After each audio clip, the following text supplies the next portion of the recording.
Voilà, bienvenue à cette table ronde donc, qui est consacrée à l'Europe face à la crise sanitaire.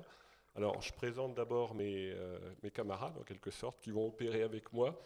Donc, Monsieur Marco Cremacci, donc, qui est professeur d'urbanisme de Sciences Po, hein, et par ailleurs responsable du scientifique du master cycle d'urbanisme.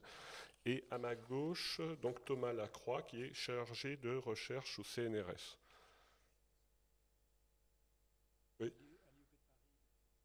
Ah d'accord, et à l'IEP de Paris, donc depuis 3 semaines. Donc ça, je n'étais pas au courant, voilà, pour cette précision. Alors, peut-être je vais faire une brève introduction, hein, puisque, en fait, moi, on m'a chargé d'animer cette réunion. J'expliquerai tout à l'heure pourquoi. Et on va, en fait, évidemment, c'est un très vaste sujet. Et je dis en passant, j'espère que la prochaine édition du FIG, ça sera moins d'actualité, ou plus d'actualité du tout. Mais bon, on verra. Toujours est-il que on va voir, disons, des points vraiment très précis. Et une chose que je voudrais aussi tout de suite dire, c'est que donc, nous ne sommes pas spécialistes de ces questions sanitaires, ni moi, par exemple, de géographie de la santé. Mais à des titres divers, nous nous y sommes intéressés à travers, disons, nos centres d'intérêt respectifs. Moi, personnellement, je peux parler pour moi et mes camarades me diront aussi après pourquoi. Comme je suis géographe spécialisé de l'Allemagne, hein, en particulier, pendant le confinement, malheureusement, lors de l'épidémie du printemps 2020, donc j'étais comme beaucoup un peu à la maison. Et évidemment, ça impliquait tellement de conséquences dans notre vie quotidienne que je me suis beaucoup intéressé aux statistiques et à l'aspect répartition géographique de cette épidémie, hein, qui posait d'ailleurs beaucoup de questions. Donc je vais vous montrer ça un peu dans l'introduction. Donc on va essayer de se poser des questions ou se poser des questions, hein, sur ce sujet, en disant tout de suite qu'on n'a pas forcément des réponses, faut être modeste, mais déjà, moi je dis à mes étudiants souvent dans la recherche scientifique, ce qui est extrêmement important, c'est de savoir se poser des questions, hein. Et évidemment des questions, disons, pertinentes. Et après, bah, l'objet de la recherche, c'est essayer d'apporter des réponses à ces questions.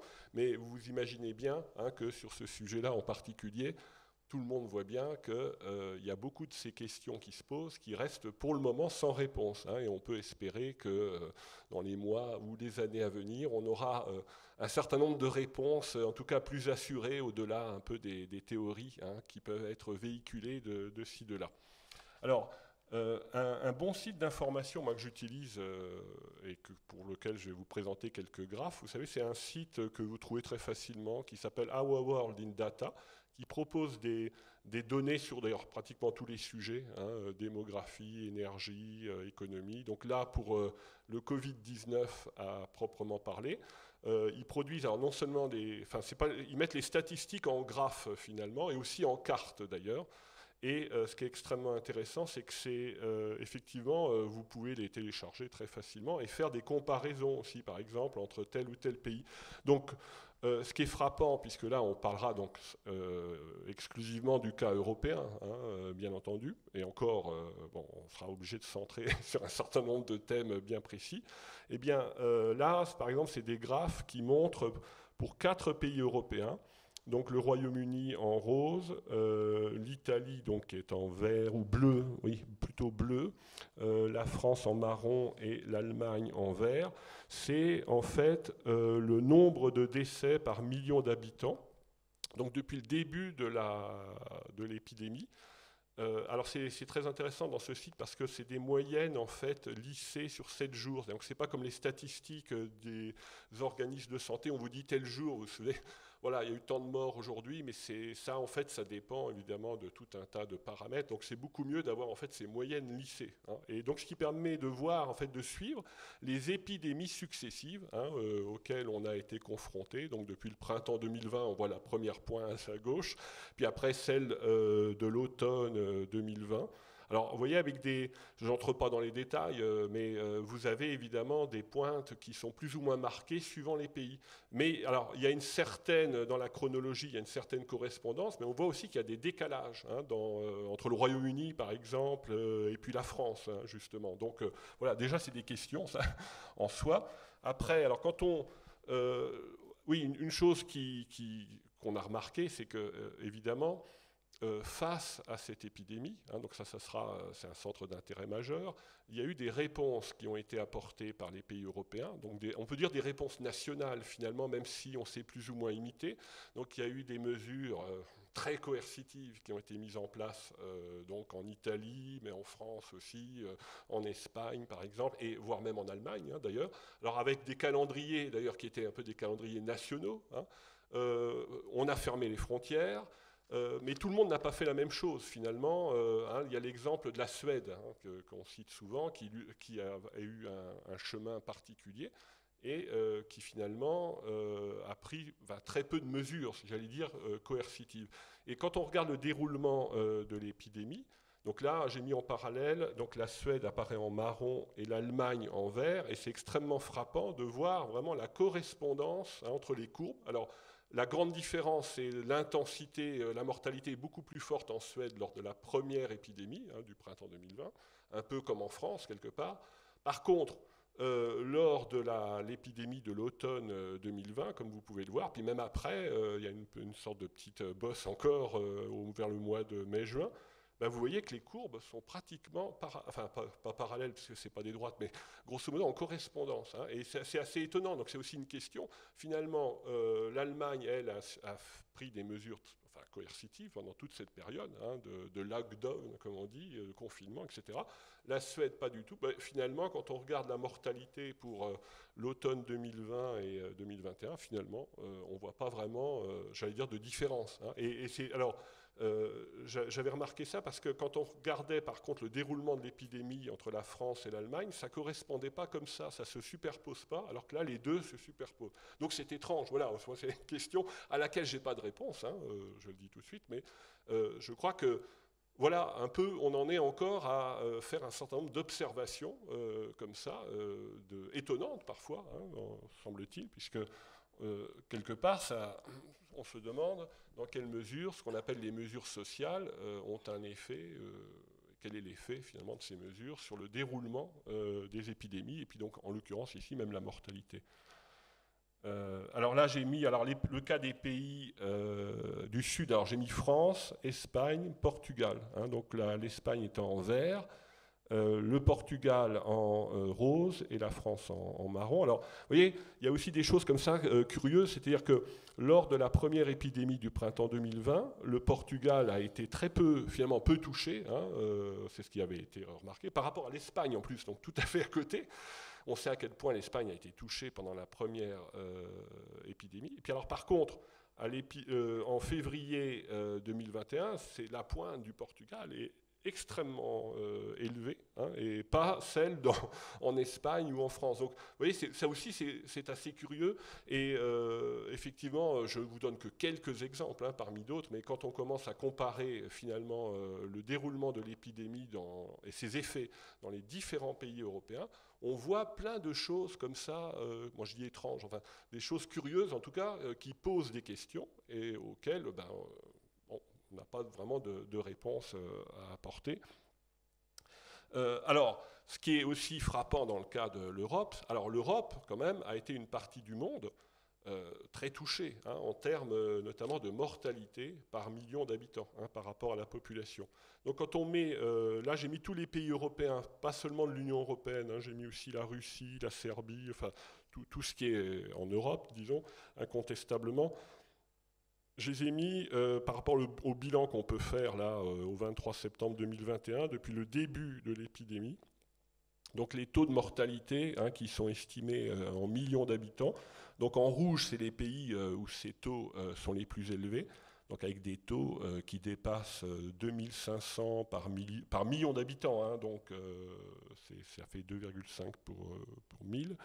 Donc vous avez un certain nombre de pays d'Europe centrale finalement dans ce peloton de tête, hein, comme la Bosnie, la Macédoine du Nord, la Hongrie, le Monténégro, la Bulgarie, la République tchèque. Hein. Après, vous trouvez, vous voyez, il y a un taux un petit peu inférieur, mais qui reste relativement élevé. Donc c'est toujours des pays d'Europe centrale, comme la Slovaquie, la Slovénie, mais aussi, alors là, on voit les pays, d'ailleurs, qui avaient été particulièrement touchés déjà au printemps 2020, comme la Belgique, comme l'Italie, justement, le Royaume-Uni. Alors la France, là, elle apparaît un peu au milieu de ce peloton, si je puis dire. Hein. J'ai mis, au 23 septembre, ça faisait 1734 par million d'habitants. Alors, vous pourrez remarquer que, alors par exemple, je parlais de la Suède tout à l'heure. Alors la Suède, justement, elle apparaît aussi dans ce peloton, mais finalement, vous voyez, avec un taux de mortalité qui est sensiblement inférieur à celui de la France. Donc, qui pose question, finalement, en ayant choisi un chemin qui était celui de la moins, enfin, de ne pas imposer beaucoup de contraintes. Ils sont, j'allais dire, dans une sorte de moyenne hein, des pays relativement touchés. Après, alors vous voyez la différence entre la France et l'Allemagne, qui m'a frappé dès le début. Hein, donc l'Allemagne est dans ce peloton, mais beaucoup plus loin. Donc là, le taux de mortalité a été beaucoup moins élevé. Donc moi, ça m'a aussi interpellé ça, parce que en fait, il est évident quand même, hein, d'une manière ou d'une autre, comme on sait que la mortalité touche essentiellement des personnes âgées, hein, voire très âgées, on pourrait penser qu'il y a un rapport avec la proportion de personnes âgées dans les pays. L'Allemagne, c'est un pays quand même assez vieilli, mais vous voyez que finalement, alors je ne l'ai pas fait, mais si on essayait de faire sur un graphe une corrélation entre taux de personnes âgées et mortalité, c'est pas, enfin par pays, c'est pas forcément une corrélation. Je pense que la corrélation n'est pas bonne. Enfin, c'est pas évident. Et puis bon, pour terminer là-dessus, vous voyez que, alors il y a un groupe de pays qui s'en sont finalement bien sortis. Hein, c'est des pays d'Europe du Nord, donc Islande, Norvège, Finlande, et puis Danemark aussi, hein, qui apparaît en bleu, et puis des îles. Hein. Alors ça, c'est aussi quelque chose qu'on a remarqué, c'est que les îles ont pu finalement souvent plus contrôler en quelque sorte l'épidémie. Hein. On voit Malte et Chypre, par exemple, dans ce document. Et alors, dernière chose, pour finir cette introduction, donc ça c'est une cartographie donc, moi, que j'avais produit uniquement à l'issue de la première épidémie du printemps 2020, et ça m'avait tout de suite intéressé parce que quand on regardait une carte des taux, là c'est pas la mortalité, c'est les taux de contamination si vous voulez. Alors, on revoyait un contraste entre l'Allemagne de l'Est, l'ancienne Allemagne de l'Est, et l'Allemagne de l'Ouest. Hein. Lors de cette première épidémie, l'Allemagne de l'Est avait été beaucoup moins touchée que l'Allemagne de l'Ouest. Et même, je regardais de très près, juste au niveau de la frontière, l'ancienne frontière intérieure allemande, et on voyait d'un Kreis à l'autre, entre la Bavière, alors qui voyait en rouge, donc le rouge était très très touché, et la Thuringe, par exemple, qui est le Land qui est juste au nord de la Bavière, il y avait des différences considérables. Hein, ça c'était quand même étonnant. Moi, connaissant en plus ces lieux, je veux dire, il n'y a pas une montagne entre les deux. C'était un peu étonnant. Il y a quand même de la circulation. Hein. Bon, pour terminer, après, il y avait donc, si on regardait la mortalité, donc du coup, ça se retrouvait dans la mortalité. Et quand on comparait avec la France, lors de la première épidémie, hein, on voit bien aussi que dans la répartition géographique de l'épidémie en France, il y avait ces contrastes aussi très importants, mais suivant d'autres logiques. Hein, on sait que notre région, le Grand Est, a été très touchée, l'Île-de-France, tout le grand quart nord-nord-est de la France, ainsi qu'un peu le couloir, ce qu'on appelle nous le couloir rhodanien, là, entre Lyon et Marseille. Par contre, les régions de l'Ouest, la Bretagne, etc., les Charentes, l'Aquitaine, d'une manière générale, ont été très très peu touchées lors de cette première épidémie. Pour terminer là-dessus, comme après j'ai un peu, heureusement je voulais sortir un peu de ce sujet, donc j'ai pas eu le courage, je m'étais dit je le ferais peut-être pour Saint-Dié, et puis voilà, la fainéantise l'a emporté, donc je l'ai pas fait, j'ai pas fait de cartographie de la situation, finalement le bilan qu'on aurait pu faire actuellement. Alors il y a eu, comme je l'ai expliqué tout à l'heure, des différences dans le sens où par exemple en Allemagne, lors de la deuxième épidémie de l'automne 2020, là cette fois-ci les nouveaux Länder ont été extrêmement touchés. La Thuringe et la Saxe ont eu des taux vraiment mais beaucoup plus élevés que les autres. Et vous voyez, En fait, là aussi, c'est des questions qu'on peut se poser. Comment ça se fait que la première épidémie touche beaucoup telle région et pas telle autre? Et inversement, hein, comme on l'a vu tout à l'heure entre le Portugal et l'Espagne, c'est d'autres régions qui sont touchées.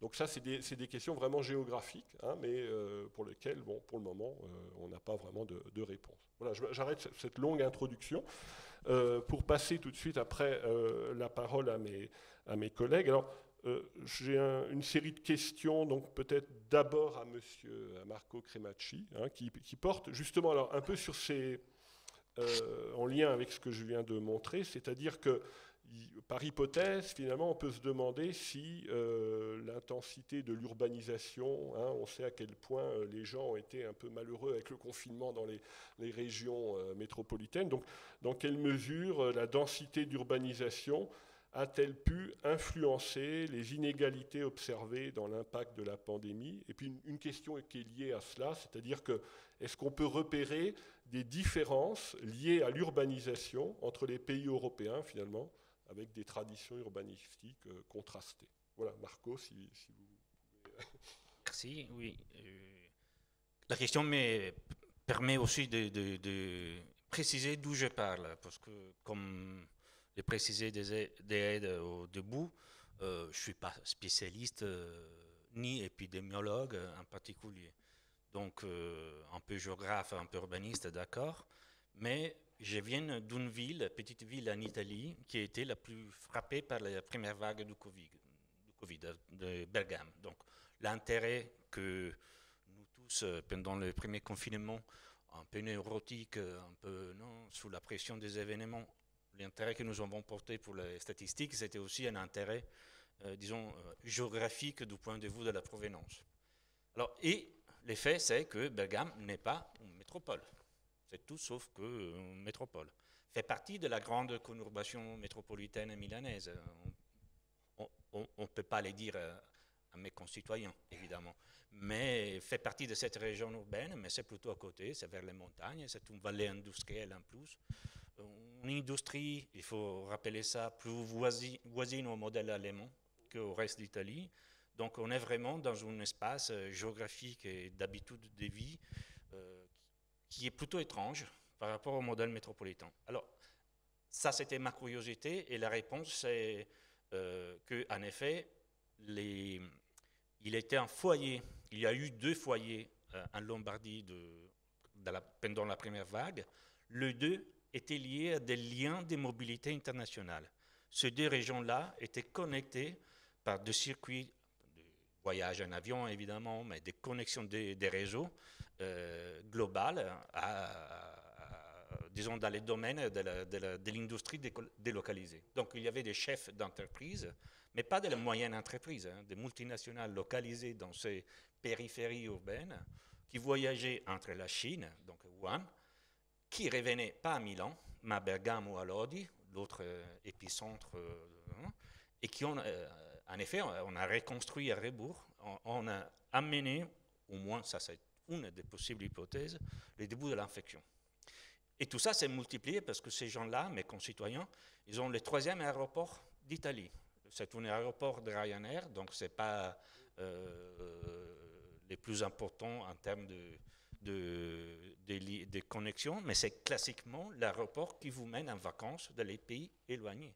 Donc ces gens-là, mes concitoyens, ils habitent dans un village de 20 000 habitants, mais ils font les vacances au Madagascar plutôt qu'au Brésil.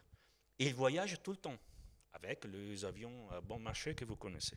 Donc j'arrive au fond, le point, ce sont des régions qui sont métropolitaines au sens cosmopolite du terme, d'une région globale de la planète. Et dans ces sens-là, on revient à l'idée de l'hypermobilité, à la Rousseau. Ils sont connectés dans le reste du monde. Alors moi, j'ai l'impression que la réponse à ta question, pour conclure, c'est que pendant les premiers confinements, tout le monde a pris la densité comme le coupable. On a cherché dans l'effet de proximité, dans l'effet d'agglomération, dans l'effet de densité, la raison pour la diffusion des infections.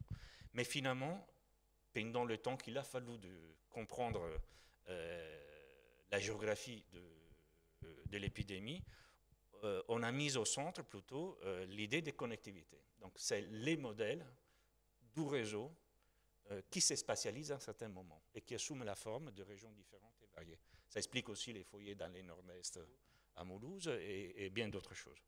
Je termine juste sur un mot. Il faut rappeler que tout ça, l'épidémie et sa manifestation spatiale, ce sont des parcours, ce sont des trajectoires.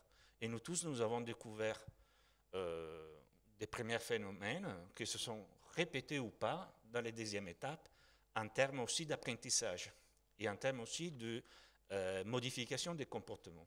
Et donc il faut garder à l'esprit que, par exemple, l'Europe a été la région par excellence de l'épidémie pendant la première vague, et pendant la deuxième, c'était les États-Unis, et après l'Afrique. Et que l'Italie était les premiers impacts en Europe, et il a copié en effet des mesures sanitaires de Wuhan qui ont été adoptées en France et ailleurs. Donc il y a ces phénomènes de path dependency, et je crois que ça c'est important de le prendre en considération jusqu'au fond.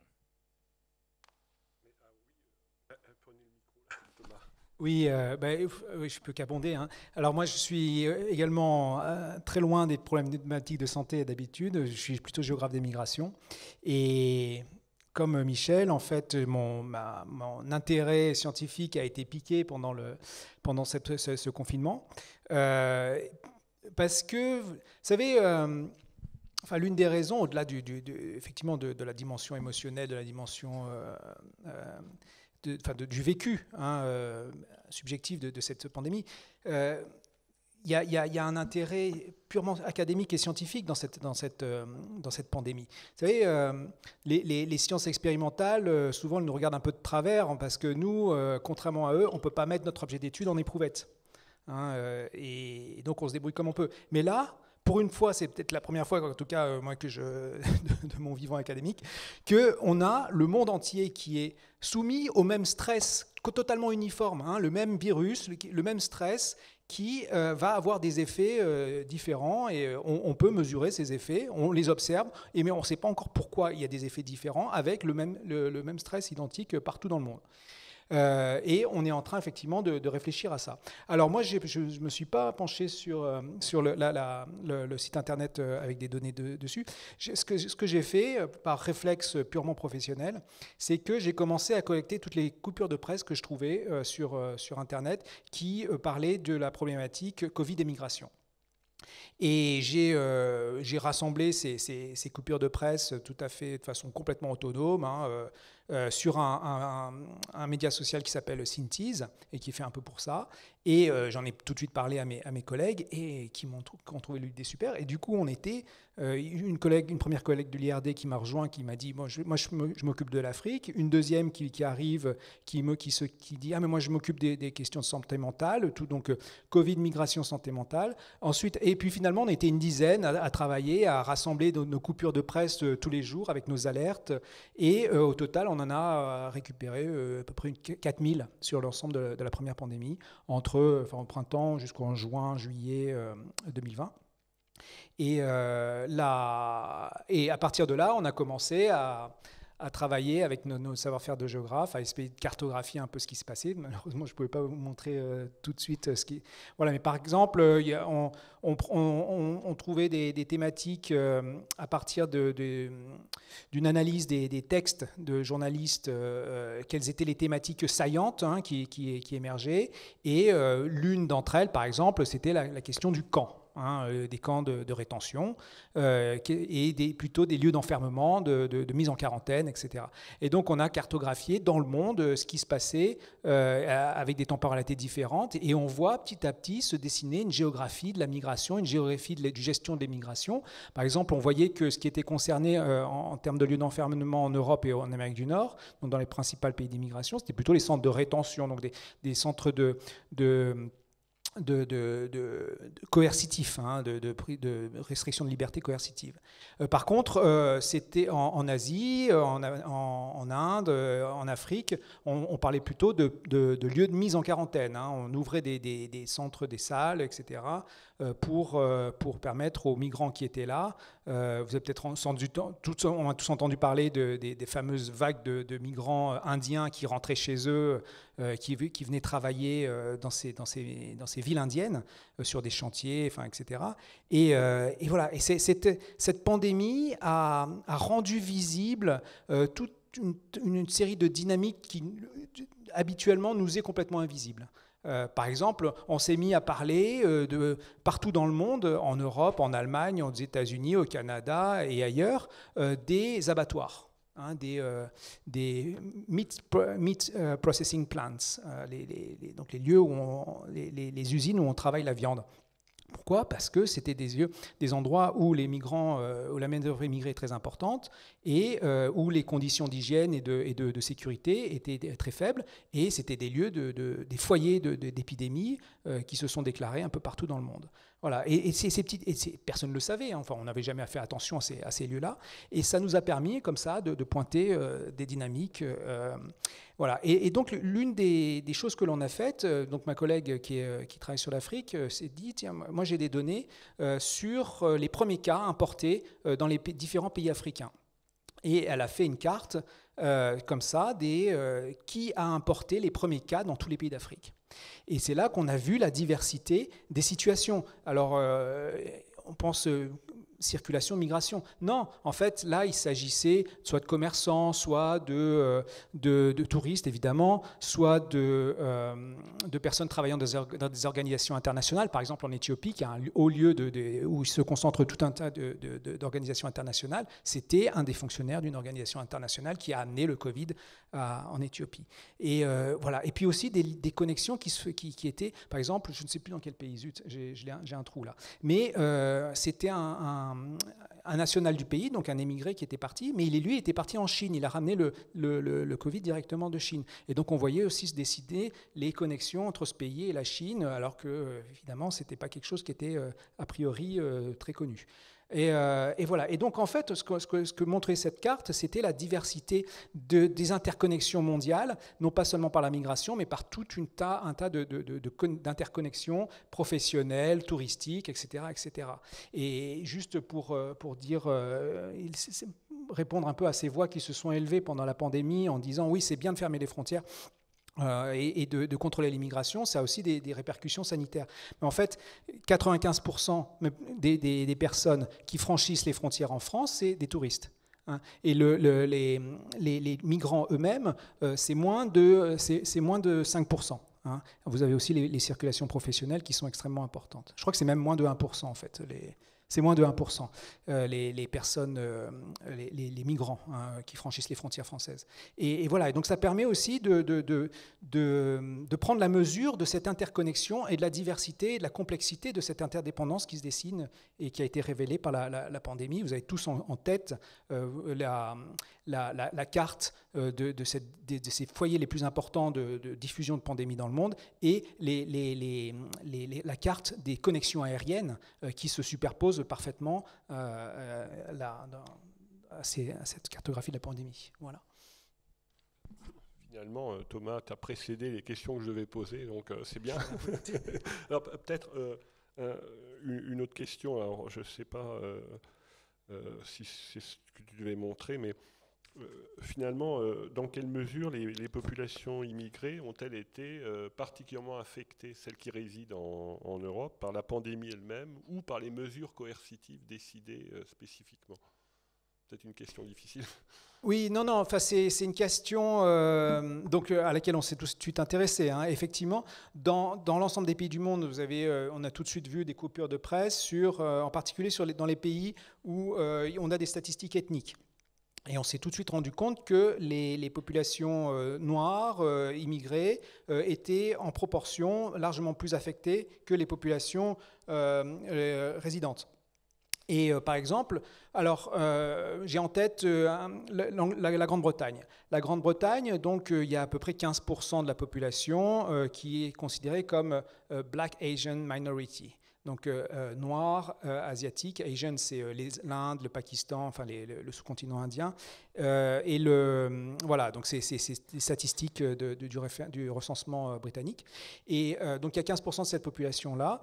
Et donc la proportion de personnes atteintes par le Covid, c'est un petit peu plus de 15% dans cette frange-là, c'est 20%. Mais ce qui est assez frappant, c'est que le nombre de personnes qui ont été hospitalisées sous respirateur, enfin en cas critique, plus d'un tiers des personnes en Grande-Bretagne qui ont été dans cette situation-là étaient issues de ces minorités. Donc on voit qu'elles ont été quand même fortement impactées par la pandémie, bien plus que... Et c'était évidemment le cas dans d'autres pays, y compris en France, même si on le sait, même s'il n'y a pas toutes ces statistiques. Si je peux répondre sur le même sujet, juste pour revenir à la question sur la densité, cet aspect, ce constat, on l'a fait aussi aux États-Unis, tout au début, quand la question était à nouveau encore la question de la densité. Et on a découvert, en effet, je cite les mots de Richard Florida, le chercheur américain qui est connu pour d'autres théories. Pour une fois, Richard Florida a dit quelque chose de social, et donc il y a deux formes de densité, la densité des riches et la densité des pauvres. En effet, il conclut, sur ces mots, que c'est bien différent d'être tout seul dans un appartement 5e avenue plutôt que dans un pavillon de 12 chambres dans les Heights, ou bien d'être en 12 dans un petit appart d'Harlem plutôt que de la banlieue nord-africaine, black de Manhattan.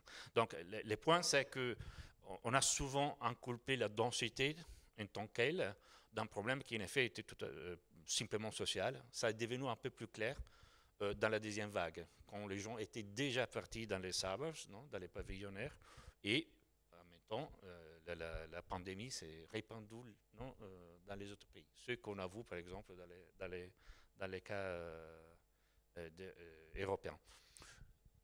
J'ajoute un dernier élément, quand on arrive, quand on décrit les phénoménologies territoriales, on trouve plein d'éléments, comme tu disais, contradictoires, qui restent expliqués. Donc le Portugal et l'Espagne, mais j'ajoute la Belgique et l'Hollande. Incroyable, c'est juste à côté et très similaire, même du point de vue de l'urbanisation, mais des résultats complètement différents. Je pourrais dire les mêmes infrarégionales, c'est-à-dire en Italie, entre la Lombardie et la région Veneto, juste à côté, les mêmes types de gouvernement et d'orientation politique, en plus du point de vue de la santé, et des résultats tout à fait contraires. Alors là, évidemment, il y a un énorme boulot encore à faire du point de vue de l'interprétation. Je voulais ajouter que ceux qui font la recherche de causes épidémiologiques, scientifiques, je cite sur Nature, le journal peut-être plus important dans les domaines scientifiques de la santé, de la biologie dans les mondes anglo-saxons. On fait des recherches du deuxième niveau, c'est-à-dire qu'on recensait tous les articles scientifiques sur le sujet de l'épidémiologie. On parle des milliers d'articles. La base des données, c'est gigantesque. Et la conclusion, c'est qu'on n'a pas de corrélation forte.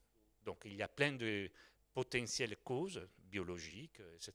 Les seuls éléments qui sont extraire de cette base de données gigantesque, c'est encore à niveau probabilistique, la pollution de l'air.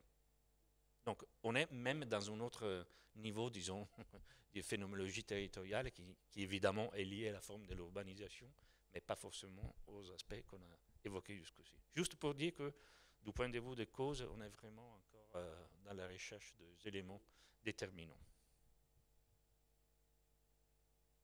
Si je peux ajouter un mot, ce qui m'avait aussi frappé, quand je m'étais intéressé au cas de l'Allemagne, j'avais aussi regardé des articles quand même pour parler comment était venue l'épidémie en Allemagne, et ils incriminaient beaucoup à l'époque où je regardais ça, les stations de sport d'hiver. Hein. Il disait, c'est venu d'Italie par les stations de sport d'hiver, même les stations de sport d'hiver autrichiennes.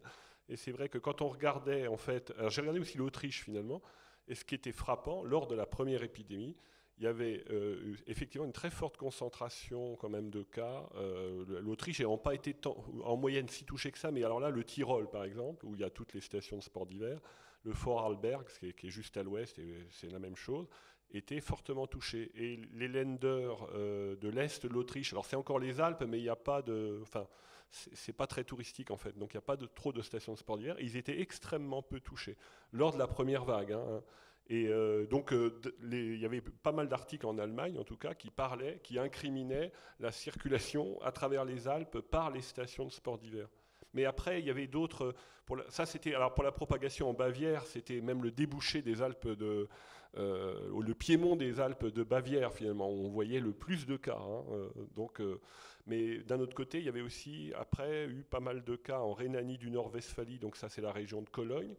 Et là, incidemment, je ne sais plus quelle était l'explication, mais ça n'avait rien à voir. Donc je pense que le mystère, souvent, c'est la circulation des hommes, pour quelle cause un tel ou un tel s'est déplacé et a pu propager effectivement l'épidémie. Et ça échappe un peu à l'analyse. Enfin, ça passe en dessous des radars quelque part. Je crois que là, il faut quand même citer la Suisse, hein, qui n'a jamais fermé les stations d'hiver. Donc ils ont fait du ski pendant tout le temps avec l'envie des Savoyards de toutes les régions voisines. Mais je crois que là, on touche au deuxième élément, c'est-à-dire que on a évoqué les premiers faits qu'on connaît, c'est-à-dire que la propagation est relative et dépend du réseau, disons des liens, des connexions. Et ça, évidemment, pose un énorme sujet pour les géographes, c'est-à-dire la notion du local, qui doit être revue à la lumière de cet espace d'hyperconnexion. Le deuxième élément là, on revient à une question historique, c'est la question culturelle. Alors, il y a des manières différentes de faire la queue aux stations de ski, il faut le dire. Et donc les Suisses, peut-être, ils sont mieux à faire ça en respectant les distances. En tout cas, la question des comportements, donc jusqu'à quel point on en assume, par exemple, les gestes barrières, etc., a été clairement posé. Là, le cas de la Suisse là, que tu viens d'évoquer, donc effectivement, ils n'ont pas fermé leur remontée mécanique et on pouvait aller skier en Suisse, effectivement, pendant l'hiver 2020-2021, mais ils n'ont pas eu d'épidémie à la suite de ça. Quand on regarde la courbe, ça n'a pas provoqué, comme c'était annoncé, puisqu'on avait sans cesse des annonces plus ou moins catastrophiques, et ça n'a pas eu d'effet qu'on puisse voir, en tout cas, sous forme d'une vague épidémique qui serait liée à ça. Alors que nous, on a fermé nos remontées mécaniques, mais finalement, bon, quel est l'effet de ça? Vous avez fermé les restos.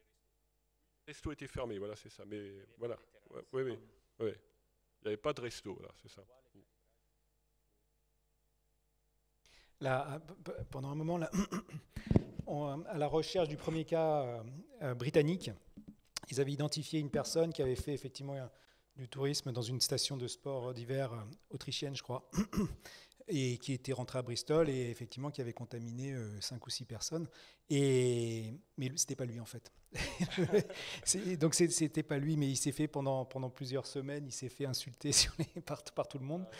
Et non, c'était pas lui. C'est d'où la difficulté de ces mesures.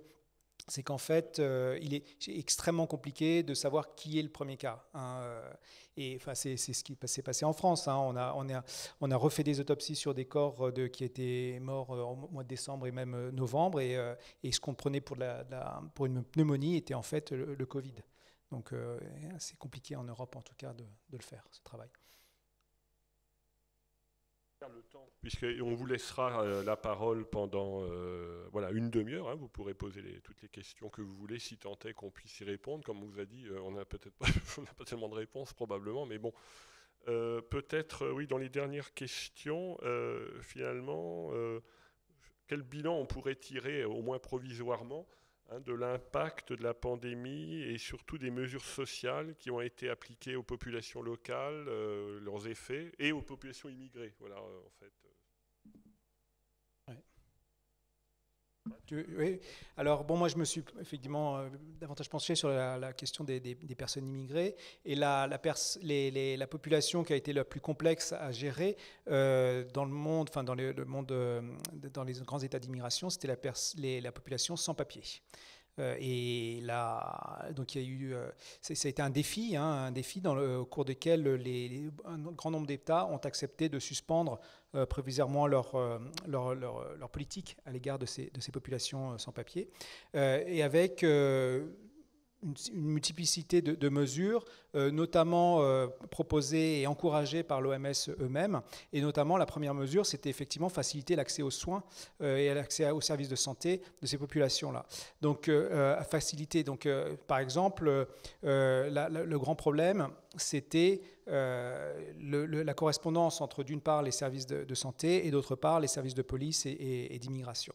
Et des pays comme l'Irlande, par exemple, ont accepté de mettre en place ce qu'on appelle un pare-feu, c'est-à-dire que les personnes sans papier qui se dirigeaient vers les services de santé n'avaient pas leur identité ni leur situation d'immigration qui soit remontée au service de police. Donc c'est cet écran qui a été mis en place. C'est une technique qui nous vient des États-Unis, qui a été expérimentée d'abord par les villes américaines. Et d'autres pays comme la Grande-Bretagne carrément ne demandaient pas, ont arrêté de demander un titre de séjour, enfin un titre d'identité ou un numéro de sécurité sociale. Donc d'une façon générale, c'est ça, c'est ce type de technique, c'est diffusé. Mais en Europe, c'est surtout été médiatisé par les associations. Parce que malgré tout, ces populations-là avaient du mal à aller faire des démarches auprès de l'administration. Par contre, avaient des liens de confiance un peu plus établis avec les associations. Donc en général, c'était médiatisé par les associations. La deuxième type de mesure qui a été prise, c'était la suspension les régularisations, donc les suspensions des mesures coercitives à l'égard de ces populations-là. Donc régularisation ou bien extension des titres de séjour, comme ça s'est fait en France. On a étendu les titres de séjour d'autorité de 90 jours supplémentaires. Il y a les régularisations comme en Italie pour les travailleurs agricoles et une régularisation générale, je crois que c'est le seul pays d'ailleurs, au Portugal. Et puis, dans certains pays, de fait, une suspension des expulsions. Un pays qui ne l'a pas fait, d'ailleurs, c'est les États-Unis, et ça s'est ressenti parce qu'il y a parmi les expulsés, beaucoup de les expulsions des personnes qui étaient en prison et qui contractaient le virus en prison, ensuite allaient le diffuser dans les pays d'Amérique centrale où ils ont été, d'où ils venaient.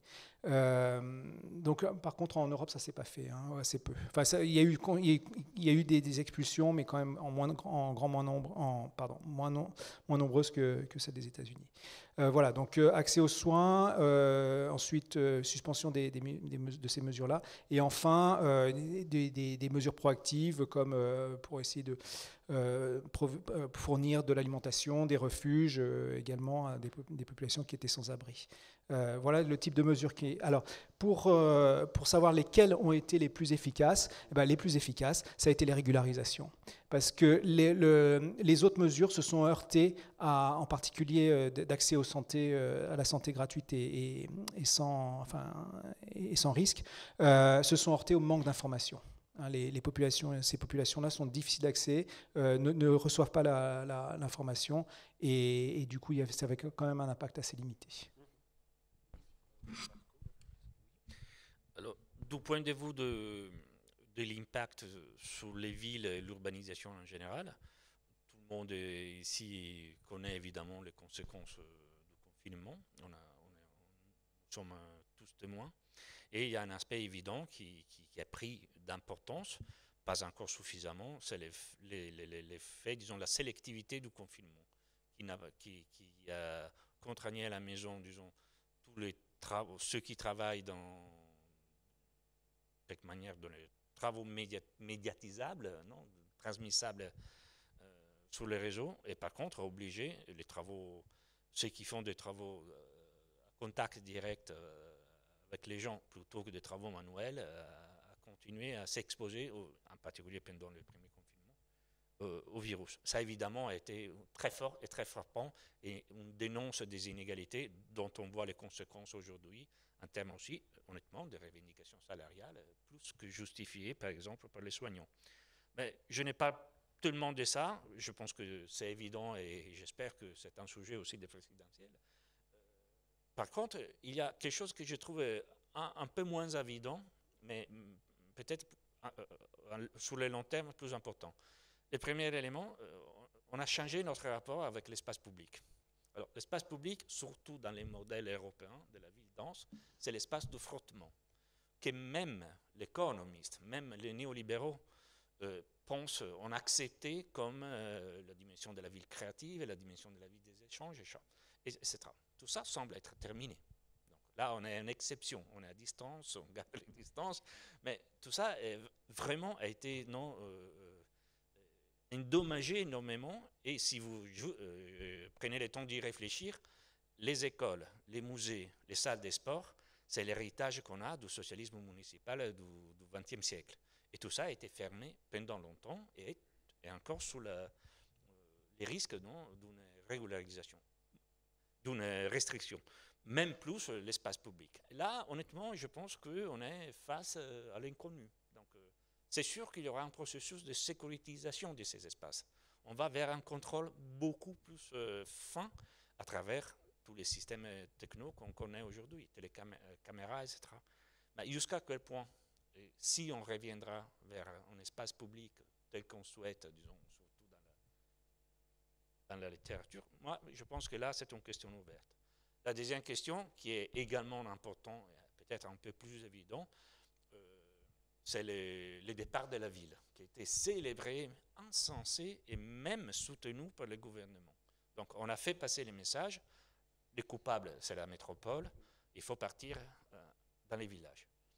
Ça s'est passé évidemment pour le coup chez eux, qui disponaient en tout cas d'une deuxième maison. J'imagine qu'ils sont venus ici à Saint-Dié. Le gouvernement en France a même joué, a donné l'annonce du confinement le vendredi, a laissé les week-ends jusqu'à lundi, sorte des zones franches, faites vos valises et partez, très bien. Honnêtement, on n'a pas eu, pour l'instant, une conséquence dramatique en termes de fuite des villes telles que les États-Unis aux années 60. Et pour l'instant, en tout cas, la musique continue, c'est-à-dire que les grands architectes ils sont partis en disant « Mais oui, les villages, c'est la solution, évidemment. On y va, on se transfère. » Et je cite Colas, Fuxas, Boéry, tout le monde célèbre exactement les contraires de ce qu'on devrait faire, c'est-à-dire tout le monde célèbre un retour à la campagne qui est en effet la métropolisation de la campagne, comme l'exemple des réfugiés renvoyés par les États-Unis dans les pays de provenance. Donc ils vont transmettre le virus de la ville, nos architectes. Et là, moi, j'élève un point d'attention parce que ça, semblerait-il, est la politique qui va être soutenue, même par les gouvernements régionaux et nationaux. C'est-à-dire qu'il y a tout l'intérêt aujourd'hui de faire un discours sur les petites villes, qui est très bien, qui est nécessaire, mais ce n'est pas forcément la réponse à la question de la pandémie et des infections en particulier. On arrive presque à la fin de nos interventions à nous. Oui. Donc c'est vraiment très intéressant le point que tu soulèves. Mais moi je me demande, parce que ce discours un peu récurrent, alors là, évidemment à l'occasion de la pandémie qu'on a, qui s'est renforcée, de la fuite des métropoles, mais ça fait très longtemps qu'on parle de ça, qu'on célèbre la campagne, en France, et puis en fait finalement, certes, il y a un mouvement vers des néo-ruraux, là, depuis très longtemps, mais c'est pas, finalement, ça ne change pas fondamentalement l'équilibre. Mais bon, en tout cas, c'est un point tout à fait à suivre, ça, certainement. Ouais. C'est un phénomène médiatique en plus. Oui, tout à fait. Oui. Voilà, c'est pas la conclusion parce que justement, voilà, je pense qu'on peut maintenant ouvrir aux questions. Si vous avez des questions à poser, alors il faut, d'après ce qu'on m'a expliqué, il faut que vous approchiez du micro qui est là, vous voyez, juste devant la scène. Et voilà, vous posez des questions par rapport à des choses qu'on a dites ou qu'on n'a pas dites, d'ailleurs peut-être justement, ou auxquelles on pourrait apporter des réponses.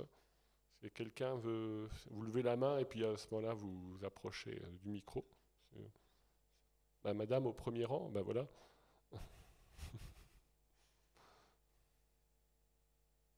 C'est pas trop haut, le micro, ça va, oui. Hein, je ne sais pas s'il fonctionne, oui. Si, il fonctionne. Oui, je voulais dire que les incidences de la pandémie sont très profondes puisque ça change aussi la sociologie du travail avec le télétravail. Donc il y a ce mouvement vers les résidences secondaires parce qu'on peut travailler de là et avoir une présence d'1 ou 2 jours dans une grande ville. Ça, c'est un changement très profond, ce n'est pas médiatique. Et donc, en ce qui concerne les différentes réactions des pays, des régions à la pandémie, je pense qu'il faut faire entrer aussi la notion de variant pour le Covid. Et donc, les variants se développent. C'est dans leur nature de se développer, de faire de différents variants, ce qui peut expliquer aussi des contaminations plus ou moins fortes d'une région à l'autre, plus ou moins mortelles d'ailleurs, d'une région à l'autre. Et qu'est-ce que je voulais dire encore ? Je pense aussi qu'il y a une dimension politique très forte dans les conséquences de cette pandémie. Est-ce qu'on va vers une société de la surveillance ? Là, disons que sous prétexte de garantir la santé, le pass sanitaire, souvent on l'appelle le pass politique, parce qu'en fait, de quoi ça nous protège ? Étant donné qu'on peut aller librement dans certains lieux publics où il y a quand même du brassage de population, et pas dans d'autres comme les lieux culturels que vous avez cités tout à l'heure. On peut aller à la FNAC passer une journée, lire, etc., mais on ne peut pas aller à la médiathèque. Donc il y a des contradictions là qui sont un peu gênantes. Et on aimerait que les politiques ne s'accaparent pas de ça pour nous mettre le joug encore plus fort et contrôler la société. C'est quand même important de le dire. Merci madame pour ces remarques. Moi je suis tout à fait d'accord avec vous. Pour moi, franchement je le dis, ce pass, pour moi, c'est le pass de la honte parce qu'il n'a pas de justification sanitaire. Tout le monde le sait. Enfin, voilà, ça n'a pas de rapport avec un éventuel contrôle de l'épidémie. Je ne suis pas d'accord, mais je ne discute pas de ça. Je veux dire que vous avez un chevalier blanc qui vous aide parce que SNCF ne contrôle pas les passes, même s'il devrait. Donc vous voyez que vous avez des puissants défendeurs du droit de liberté.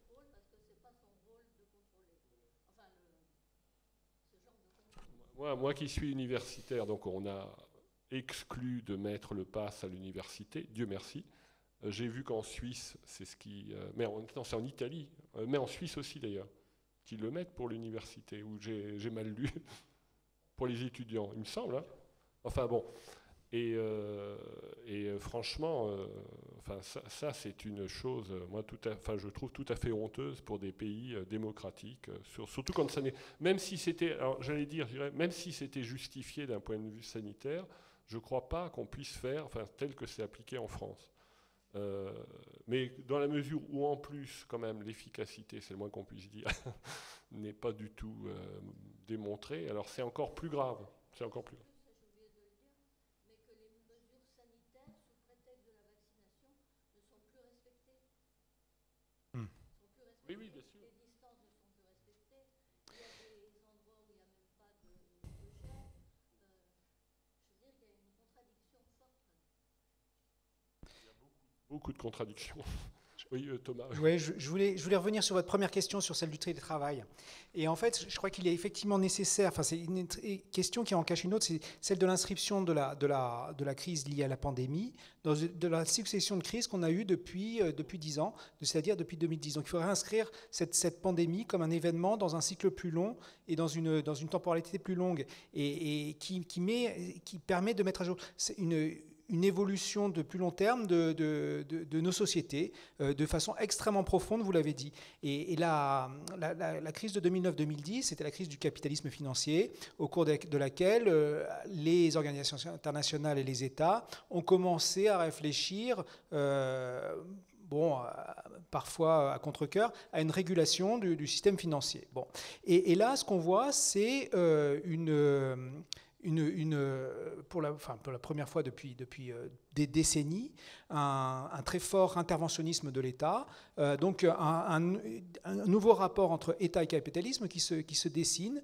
En même temps, on voit bien des chaînes de production qui sont tellement globalisées qu'elles arrivent à leur terme, qu'elles arrivent en bout de course, hein, elles sont à bout de souffle, ces chaînes de production, avec ces médicaments qui sont produits à l'autre bout du globe, de façon tellement centralisée qu'on a tout de suite des tensions extrêmement fortes sur la production de paracétamol ou de je ne sais quoi, ou de masques. Et voilà, et donc il y a, à mon avis, on est en train de tourner la page d'une époque du capitalisme totalement globalisé. Et ça, moi, je le vois avec mon filtre de spécialiste des migrations, parce que la crise de 2009-2010 est celle qui signale la fin d'une augmentation continue de l'immigration dans le monde depuis les années 90. Hein. Donc de cette période 90-2010, de globalisation à tous azimuts, et on voit que l'augmentation se tasse depuis cette période-là.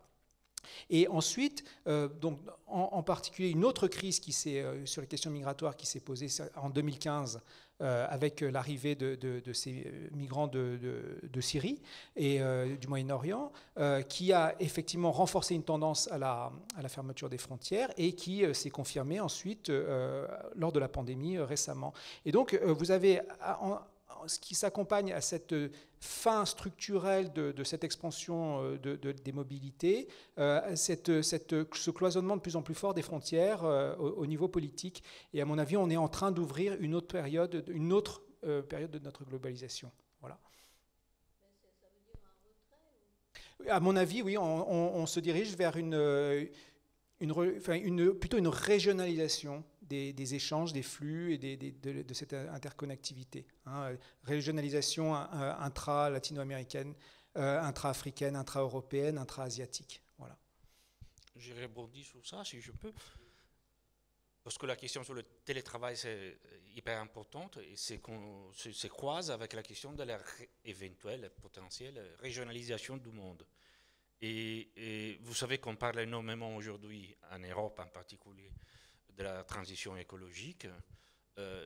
Tout ce qu'on peut faire, qui est un sujet qui n'est pas encore suffisamment établi, même dans le lexique, donc c'est encore flou en termes de politiques et surtout des impacts des politiques, mais c'est évident que la transition écologique impose d'un côté de restructurer des filières de production importantes et de l'autre côté, et en plus, elle amène à une augmentation des coûts internes. Par exemple, la bonne alimentation maraîchère, etc., coûtera un peu plus cher que les maïs qu'on importe de l'Ukraine pour alimenter des vaches.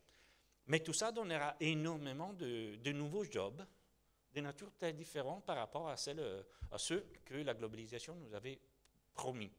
Donc, va changer en effet la nature du marché du travail. Alors, ça, c'est une opportunité. Le télétravail, il était là depuis 30 ans. Hein. Exactement. Et la Covid a été une accélération soudaine.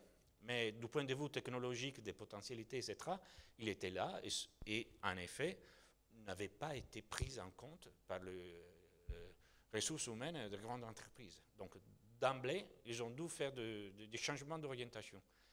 En même temps, ça se peut passer peut-être du point de vue de la globalisation au niveau de la planète. Une des possibilités, c'est aussi que ça amène à une régionalisation des marchés du travail et en réouverture des virtueuses, dans ces cas, d'offres de travail dans les petites villes, dans les régions, etc., liées à la transition écologique, qui est un phénomène, je répète, un réseau, forcément, mais qui permettrait de vivifier des territoires qui étaient à l'écart jusqu'ici. Donc ça, c'est une question à examiner. Il y a des travaux qui viennent de sortir par des chercheuses française à la London School qui est exactement sur ce point-là, la sociologie du travail post-Covid.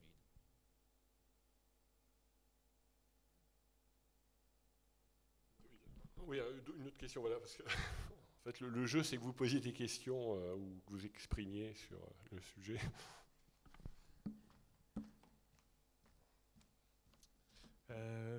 Oui, voilà. Oui, on n'a peut-être pas abordé ça. Je voulais savoir quels sont les points de vue ou les règles générales qui se dégagent de l'Europe en tant que collectivité politique, la gouvernance européenne, etc. Par exemple, pour le pass, est-ce que tous les pays sont d'accord sur pass ou pas de pass? Et que dit l'Europe là-dessus? Sur le télétravail, j'ai entendu dire que les entreprises ont l'air d'aller vers 8 jours par mois autorisés aux employés. Et en plus, il semble que les pays, par exemple, transfrontaliers, s'arrangent entre eux aussi pour établir cette même règle. Un frontalier pourrait travailler 2 jours par semaine chez lui, par exemple. Bon. Mais on n'a pas parlé de ça, l'Europe en tant que telle.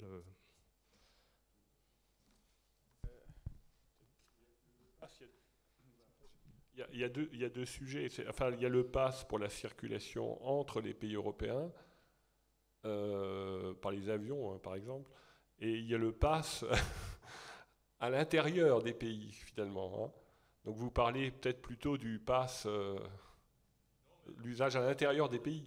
C'est juste 2 exemples, mais pour dire, est-ce qu'il y a des grands axes qui se dégagent de la gouvernance européenne? Pas seulement la France d'un côté, Ouais. la Suisse ou l'Allemagne, l'Europe collectivement.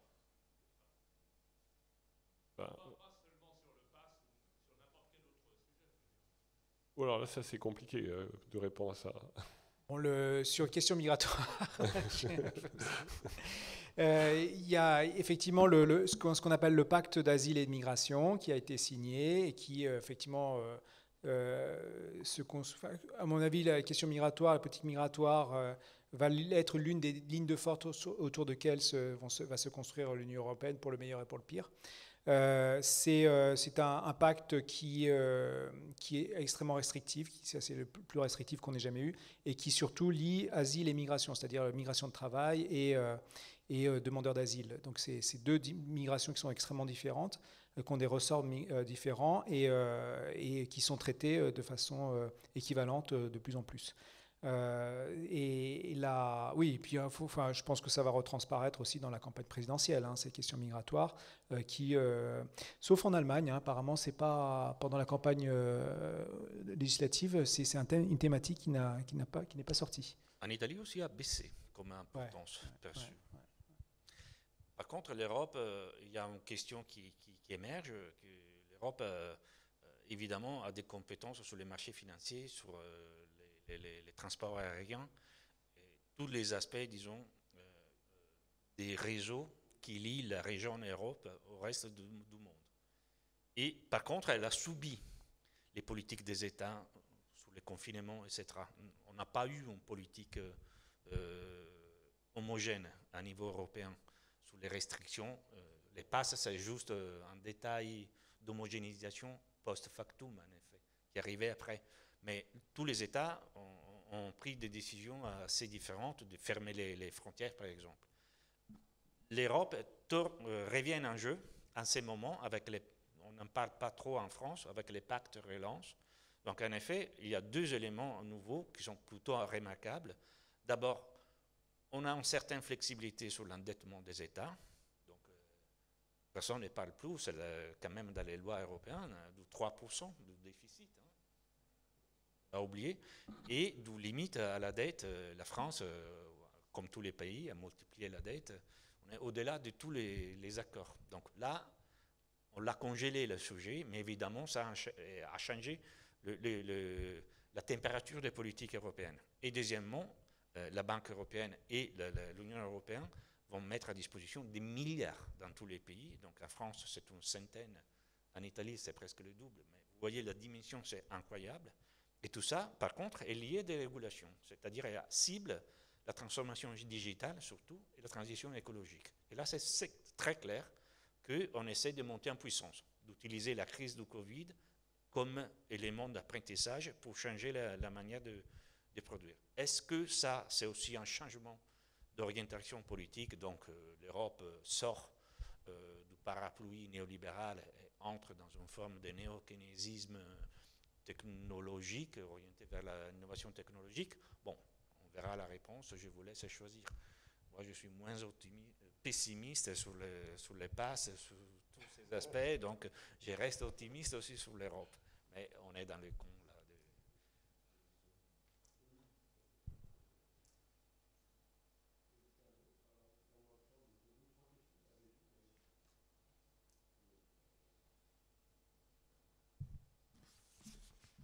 Bonjour à tous et toutes. Alors moi je viens de Martinique, on n'est pas du tout en vert en ce moment.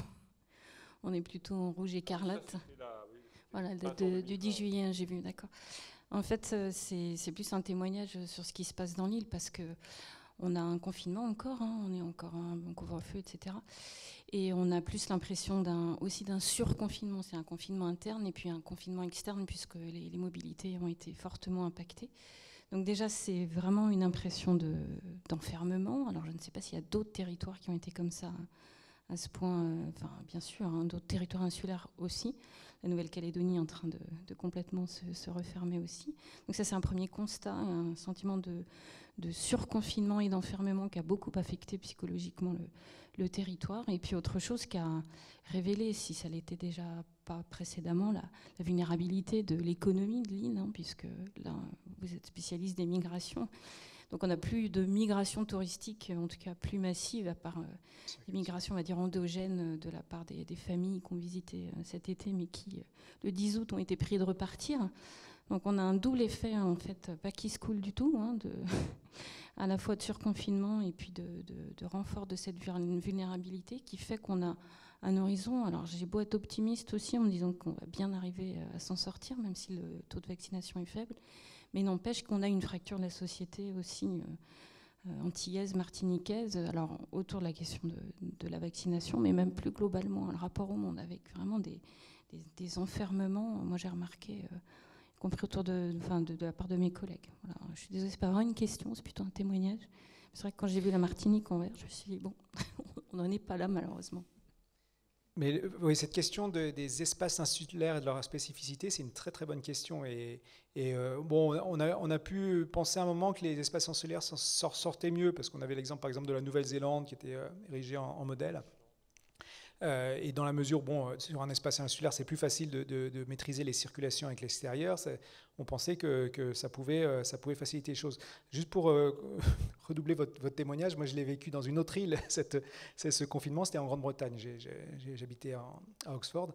Et en fait, on a eu un surconfinement en tant qu'Européens en Grande-Bretagne, dans la mesure où on avait vécu le Brexit, qui, dans la population européenne du pays, a été un choc absolu parce que pour la première fois, y compris des personnes qui habitaient depuis 20, 25 ans, 30 ans dans le pays, se sont sentis étrangers dans le pays. Donc premier choc.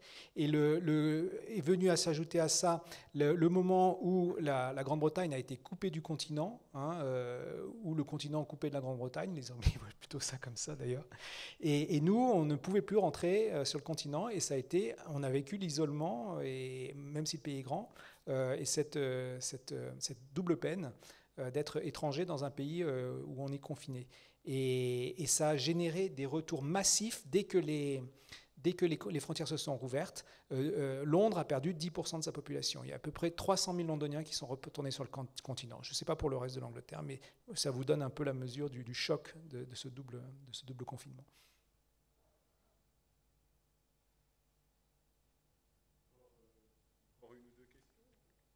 Encore une ou deux questions?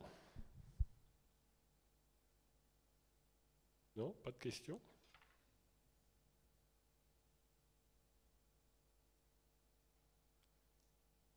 Non, bah alors, s'il n'y a pas de questions, on peut conclure. Donc, en tout cas, je vous remercie d'être venu là en ce dimanche, en début d'après-midi. C'est un peu la fin c'est un peu pluvieux, oui, mais justement, c'est mieux d'être ici. Et où il n'y a pas... c'est la fin du festival, il y avait la cérémonie tout à l'heure. Donc j'espère que ça vous aura intéressé. Et comme je vous le disais tout à l'heure, donc je crois que c'est vraiment la première étape, se poser toutes ces questions finalement. Et il y en a encore de très nombreuses à se poser sur à la fois le pourquoi de la diffusion de la pandémie dans tel ou tel territoire. Moi, ce qui me tracasse, c'est aussi ces questions, la façon dont c'est géré. On voit si différemment quand même d'un pays à l'autre et avec des effets. Ce qui ressort quand même, c'est que beaucoup des mesures sociales, l'effet qu'elles ont, en tout cas, c'est plus ou moins dévastateur pour la société. Ça paraît assez clair. Hein, les confinements, les couvre-feux, voire donc le pass, enfin certaines formes d'application du pass. Et par contre, ces effets sur la diffusion de la pandémie, hein, vous vous souvenez les graphes qu'on voyait tout à l'heure, la succession d'épidémies due effectivement à une succession de variants. J'ai pas l'impression, enfin c'est pas qu'une impression, il y a quand même toute une littérature, un certain nombre de gens qui ont quand même un peu travaillé sur essayer de mesurer, d'évaluer les mesures sociales sur comment gérer la pandémie elle-même. Enfin, est-ce que ça la freine vraiment? Ça paraît pas du tout très convaincant, hein, en tout cas. Voilà. Le confinement, c'était la seule mesure qui a marché. Ça dépend, parce qu'en fait, quand il y a la chronologie, non, mais il faut voir. Quand tu regardes la chronologie, parce qu'à chaque fois, c'est des comment je dirais, enfin, elles n'ont pas toutes la même forme, mais il y a des poussées épidémiques, et puis bon, à un moment, ça atteint son sommet, puis ça retombe. Et quand on regarde avec la chronologie du moment où le confinement est décidé, c'est pas du tout sûr. Non. Ça, c'est pas moi qui le dis, hein, je suis pas. C'était l'hypothèse de la Suède tout au début, qui dit on ne fait pas les confinements parce que c'est un phénomène naturel qui a oui, son c'est ce qu'ils ont dit, oui, c'est ça. Mais il n'a pas bien marché. Hein. Ils ont reculé. L'Angleterre également. Ils n'ont pas plus mal marché que la France. Disons que le débat est ouvert. Oui, voilà, exactement, tout à fait. Ça fait partie des questions. Moi, ça continue. C'est des questions que je me pose. Voilà. Finalement, les Suédois, c'est pas peut-être brillant, mais ils ont mal géré manifestement leur maison de retraite aussi lors de la première épidémie. Hein, c'est ce qui a été dit, et on le voit effectivement. Mais pas plus mal que la France. C'est le moins qu'on puisse dire. Après, on verra. Donc j'espère qu'on sortira. Donc l'année prochaine, on n'aura plus cette actualité.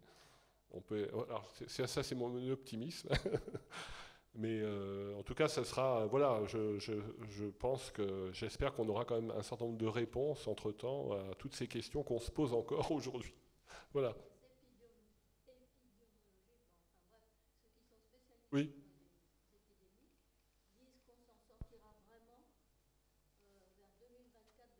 Oui, enfin, les épidémiologies, c'est pas pour dire, mais c'est quand même une profession. Maintenant, en tant que géographe, je me sens un scientifique sérieux des fois. Franchement, quand on voit tout ce qu'on a entendu.